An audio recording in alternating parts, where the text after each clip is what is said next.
Welcome to a weekend edition of the Nightly Nuge. I got a lot of stuff I want to cover with you today, Ted. How you doing? I'm doing so good. Alert, alert. Uncle Ted is in the house. Truth, logic, common sense, goodwill, decency, a lot of spirit, and maximum piss and vinegar from the old guitar player from Detroit. I'm feeling mighty good. You know why? Because I fight the treachery every day, Keith. And then I get my Matthews bow, or I get Shemaine and a 22, and we go for a walk with Happy Sadie and Coco. So the Nightly Nuge is inspiring to many people because you have to fight the evil, but then you have to know your limitations and get some spiritual and physical rest so you can fight harder. But that soul cleansing time away from the front lines is equally important as facing the front lines. So God bless everybody that is learning that and keeping my spirit buoyed. Thank you for that. You know what, Ted? We usually like to try to talk about hunting or outdoor experiences on Saturday. But before we get to that, and I want to have you tell a great story, but I can't quit thinking about what we talked about yesterday. You've got this new album coming out, and you got this great concert coming in Panama City, Florida on April 29. But do you also know, Ted, and I know you're a big keeper of numbers, what April 29 is for the Nightly Nuge? Well, it's certainly a magnificent point in time because I'm doing my first concert in almost 3 years in Panama City on the 29th of April. Also, the release of Ted Nugent Detroit Muscle happens on April 29th. But let me guess, that sparkle in your eye, is that an anniversary of sorts of the Nightly Nuge? Do I surmise that? 100th episode of Nightly Nuge will air on April 29. And our producer, Tim, was thinking we're going to be together down there. Maybe we grab Kid Rock and we do a live 100th episode anniversary and just totally kick the hell out of it. Let's try to do that. You betcha. The logistics on tour are a force to reckon with, but congratulations to us and everybody out there that supports the Nightly Nuge, because the truth, logic, and common sense that drives our quality of life and our American dream, Keith, it really is ubiquitous. It approaches universality out there. But for the most part, everywhere I go, the Nightly Nuge celebration of truth, logic, and common sense, which will also happen with my music every night, is alive and well across America. So everybody remember, never compromise, never bend over, Rover, never let Teddy take over. Be your own force to reckon with for truth, logic, and common sense, because that's what the Nightly Nuge is doing, and we appreciate your support. You know, Ted, it's let's talk about hunting, and I've killed a lot of turkeys, as you have. Killed them with the bow, killed them with a crossbow, killed them with a shotgun, and they're hard to kill.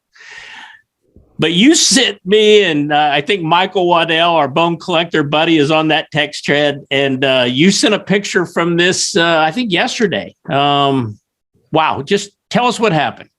Well, I love turkey hunting, but it really is difficult, especially with the bow and arrow, because any movement whatsoever, and the turkey will nail you. Now, when Primos came out with the double bull blind, it really changed the game. Because people would think that a new intrusive tent pop-up blind would alert the animals, and it does with the white-tailed deer and most other species.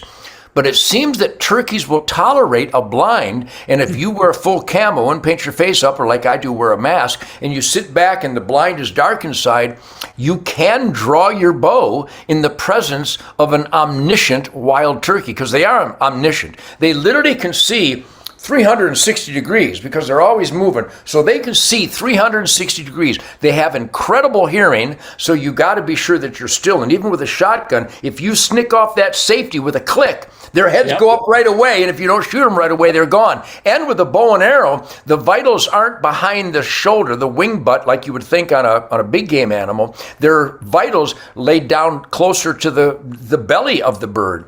So it's really like shooting at, I don't know, a fist. That's about the size of your target. So some of us have learned over the years, if you're going to aim at a small target, you might as well aim for the head. The great Tim Wells, which is just an unbelievable archer, and Jay Gregory, some of these guys are shooting for the head, and they can do that. Well, I typically don't, and I'm not going to claim I'm that good of a shot. Now, on occasion, I can be Robin Hood.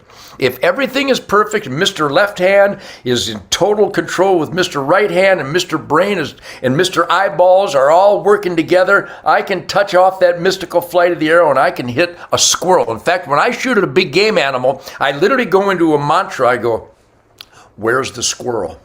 You're not shooting at a deer. You're shooting at a squirrel behind his shoulder.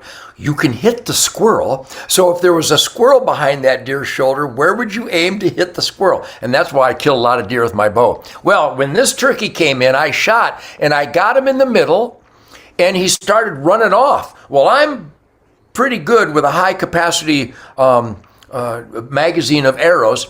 And I knocked another arrow and this turkey was running off at about 45 yards.